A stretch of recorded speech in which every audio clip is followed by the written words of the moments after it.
हमारी संस्कृति, हमारे संस्कार सदा रहें हमारे साथ। सब्सक्राइब करें तिलक। तारकासुर की मृत्यु के पश्चात असुर लोक का कोई नायक नहीं है। राजा बलि, तुम असुर लोक को नेतृत्व दे सकते हो, देवताओं के षड्यंत्र को तुम निरुत्तर कर सकते हो, इसीलिए यह शुक्राचार्य तुम्हारे पास आया है। तुम मेरे साथ असुर लोक चलकर असुरेंद्र के पद की शोभा बढ़ाओ और असुरों की संस्कृति की रक्षा करो।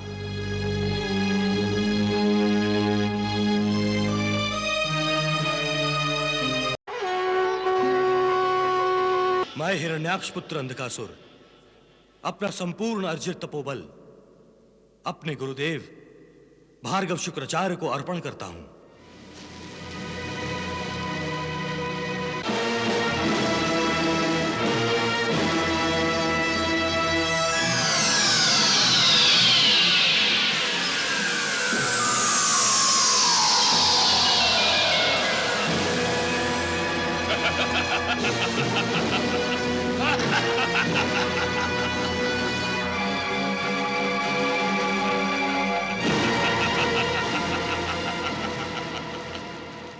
विधाता, अंधकासुर के महान त्याग और मुझ में पूर्ण श्रद्धा के पश्चात भी यदि मैं असुरलोक में अवतरित नहीं होती तो संसार मुझे मिथ्याचारिणी के नाम से संबोधित करेगा।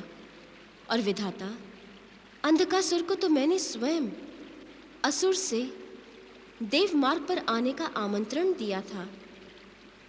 वो अपने तप से देवताओं से भी आगे निकल गया है। और विधाता, प्रहलाद भगवान के हृदय स्पर्श से ही परम पवित्र हो गए हैं। अब मैं उन दोनों को और कब तक प्रतीक्षा करवाऊंगी? वत्से, असुर लोग केवल प्रहलाद अथवा अंधकासुर का नहीं है, और भी असुर हैं उसमें। जब तक असुर लोक में असुर प्रवृत्ति है देवी गंगे, तब तक तुम्हारा वहां अवतरित होना असंभव है। किंतु पितामह, आप नहीं अनुभव कर रहे हैं कि प्रहलाद और अंधकासुर के तप से असुर लोक में आसुरी प्रवृत्तियों का लोप होने लगा है। होने लगा है, हुआ नहीं है। और यदि ये क्रम चलता रहा तो तुम्हें असुर लोक में जाने में अधिक समय नहीं लगेगा। किंतु पितामह, क्या भार्गव शुक्राचार्य मुझे असुर लोक में अवतरित होने देंगे? वो देखिए पितामह, हठ धर्मी देखिए भार्गव शुक्राचार्य की। वो अब राजा बलि को असुर लोक का राजभार संभालने की कामना लिए पाताल लोक जा रहे हैं।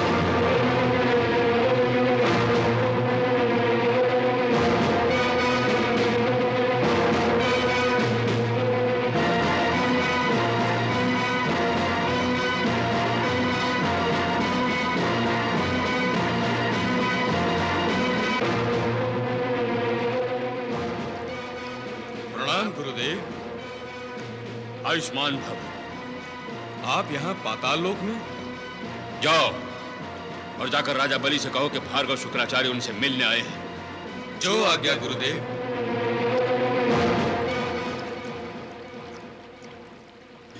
अच्छा, गुरुदेव शुक्राचार्य पाताल लोक में आए हैं। गुरुदेव पाताल लोक आए हैं? हमें उनके स्वागत के लिए जाना चाहिए स्वामी। अवश्य महारानी, चलिए।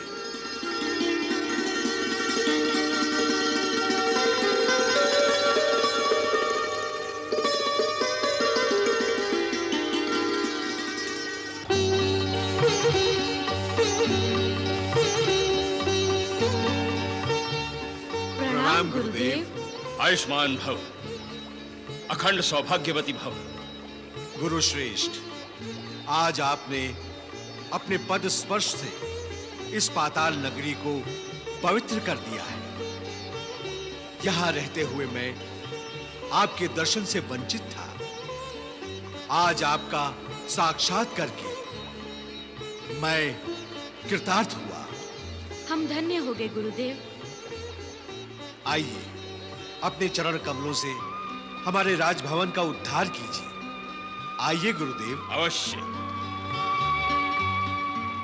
मैया, आपने देखा किस प्रकार राजा बलि ने भार्गव शुक्राचार्य का स्वागत किया। ऐसा स्वागत पाकर तो मुझ जैसा साधारण ऋषि भी दंभ करने लगे। भार्गव शुक्राचार्य तो पहले से ही अहंकार से भरे हैं। क्या यह स्वागत उनके अहंकार को बढ़ावा नहीं देगा मैया? यदि राजा बलि इस प्रकार भार्गव शुक्राचार्य का स्वागत न करते तो क्या भार्गव शुक्राचार्य के क्रोध को बढ़ावा न मिलता? भार्गव शुक्राचार्य के शाप को निमंत्रण न देकर राजा बलि ने उनके प्रति अपना आदर व्यक्त करके अच्छा ही किया। मैया, इसका तात्पर्य तो यही है कि राजा बलि मन ही मन भयभीत है, जिस प्रकार मैं भयभीत हूं। आपको किसका भय है देवर्षि? भय उस रुकावट का है देवी, जो बलि के असुरेश्वर बनने पर सृष्टिकरण में होना निश्चित है। भार्गव शुक्राचार्य का पाताल लोक जाने का मंतव्य यही है कि वो राजा बलि को असुर लोक का अधिपति बनने पर मना ले। आप जो कह रहे हैं सत्य कह रहे हैं देवर्षि, किंतु बलि के मन में क्या है वो हम नहीं जानते। देखते हैं भार्गव शुक्राचार्य की पाताल यात्रा क्या रंग लाती है। मेरे लिए क्या आज्ञा है गुरुदेव? राजा बलि, मैं ध्वस्त असुर लोक की क्रंदन करती हुई आत्माओं की प्रार्थना लेकर तुम्हारे पास आया हूं।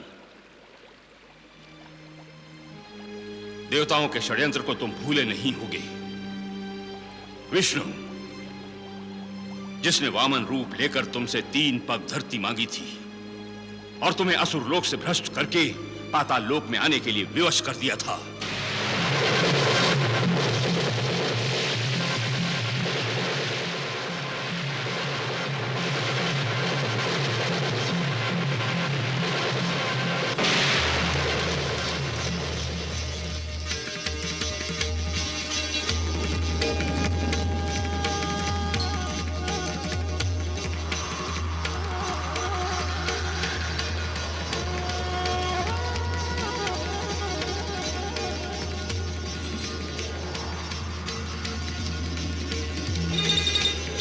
बलि, तुम दानव और दैत्य दोनों ही वंशों की कीर्ति बढ़ाने वाले हो।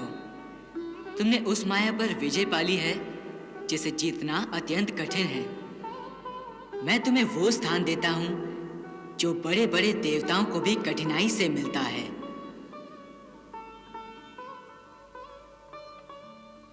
सावर्णी, मनवंतर में तुम मेरे परम भक्त इंद्र होगे। वत्स, तब तक तुम सुतल लोक में जाओ। वो विष्णु जिसने वराह का रूप धरकर तुम्हारे परदादा हिरण्याक्ष की हत्या की थी,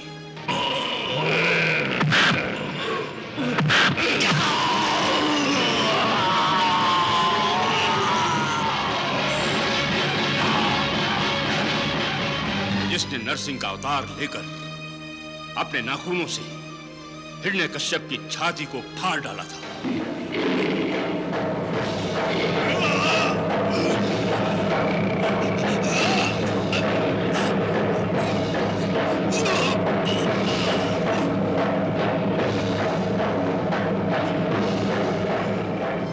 वो विष्णु जिससे आशीर्वाद लेकर देवी गंगा ने अंधकासुर और प्रहलाद को बहकाया था, आज उसी विष्णु ने असुर लोक का भी विध्वंस कर दिया है।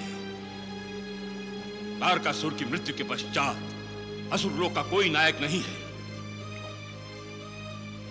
राजा बलि, तुम असुर लोक को नेतृत्व दे सकते हो, देवताओं के षड्यंत्र को तुम निरुत्तर कर सकते हो, इसीलिए यह शुक्राचार्य तुम्हारे पास आया है। तुम मेरे साथ असुर लोक चलकर असुरेंद्र के पद की शोभा बढ़ाओ और असुरों की संस्कृति की रक्षा करो।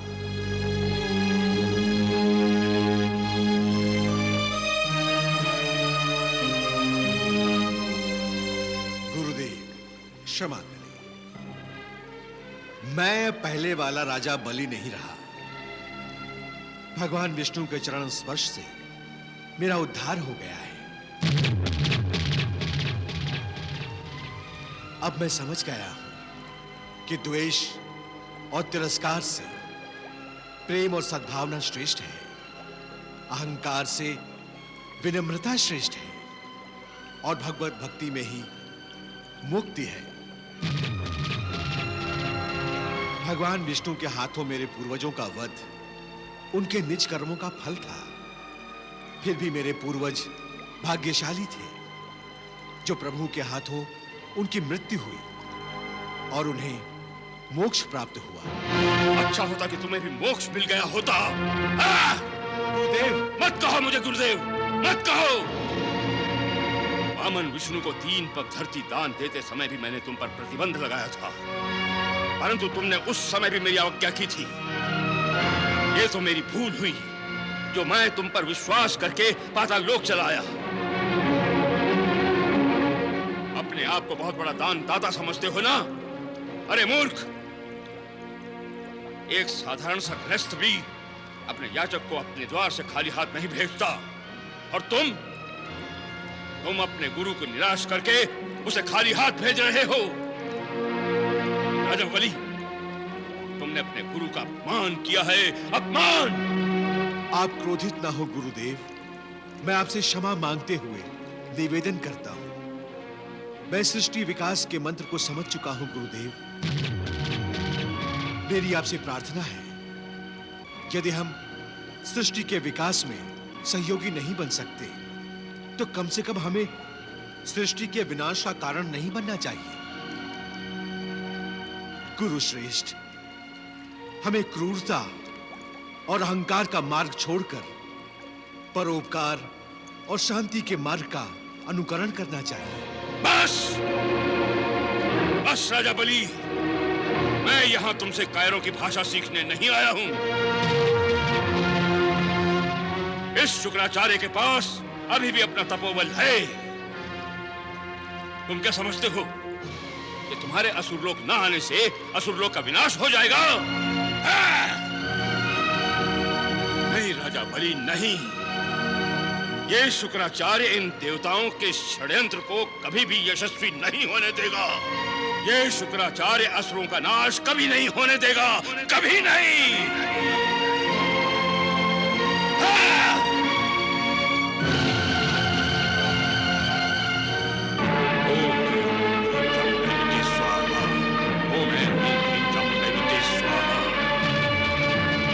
गंगे, मैं अपना प्रण पूरा करके दिखाऊंगा। देखती जाओ, मैं ऐसे बलवान असुरों की उत्पत्ति करूंगा जो विष्णु द्वारा पोषक इस सृष्टि का विध्वंस कर देंगे। नारायण नारायण नारायण। क्रोधावेश में आप ये क्या कर रहे हैं दैत्य गुरु?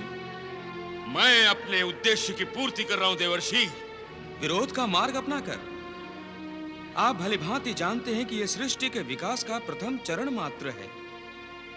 इनमें ना जाने कितनी संस्कृतियां उभरेंगी और कितनी लुप्त हो जाएंगी। लुप्त होगी देव संस्कृति, लुप्त होगी विष्णु के प्रति देवताओं की भक्ति। नारायण नारायण। ये आप नहीं बोल रहे भार्गव, आपके प्रतिशोध की भावना बोल रही है। इसे त्यागो। अभी सृष्टि में अनेक असुर होंगे जो सृष्टि के विकास में सहयोगी होंगे। कोई सृष्टि नष्ट हो जाए, क्या ये उचित है भृगुनंदन? कुछ और सोचिए। देवर्षि, अब कुछ और नहीं सोचना, कुछ नहीं सोचना। अब तो करना है, करना। तो क्या आप अनर्थ करेंगे? असुरों की सृष्टि करके अब विधि के विधान में हस्तक्षेप करेंगे आप? देवर्षि, मैं उस विधान को ही नष्ट कर दूंगा जो विरुद्ध होगा असुरों के। हाँ, मैं असुरों की सृष्टि करूंगा, अवश्य करूंगा देवर्षि, अवश्य। नारायण नारायण नारायण नारायण नारायण। हाँ!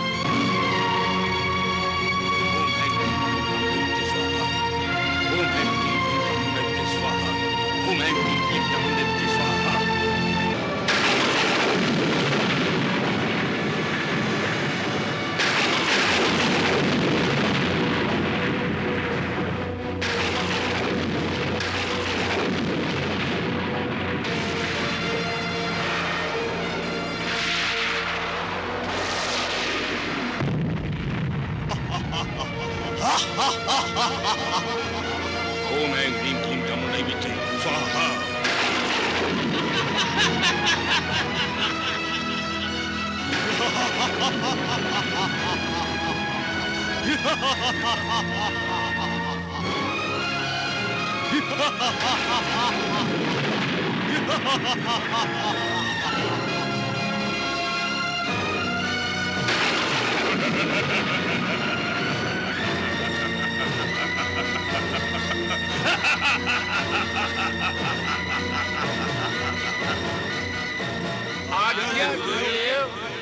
जाओ और देवेंद्र सहित सभी देवताओं को बंदी बनाकर यहाँ ले आओ।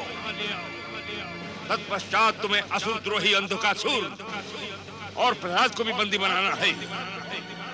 अब तुम ही असुरों के तारणहार हो। तुम ही देवी गंगा को असुर लोक में लेकर आओगे। जाओ।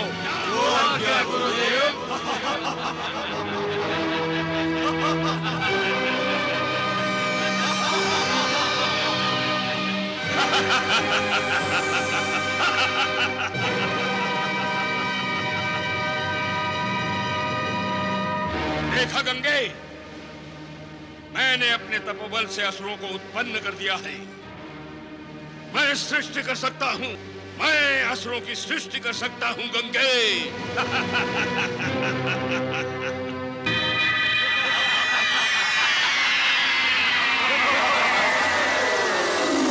देवेंद्र, हमें अपनी रक्षा के लिए क्या करना होगा? युद्ध, आक्रमण।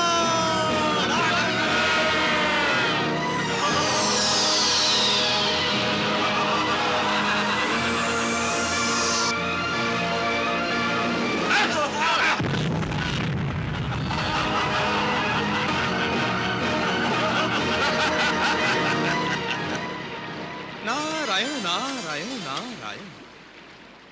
मैया, बड़ी गंभीर स्थिति उत्पन्न हो गई है मैया। भार्गव शुक्राचार्य द्वारा उत्पन्न असुरों ने यह संकेत दे दिया है मैया कि अब इन असुरों का विनाश किसी भी देवता से संभव नहीं है।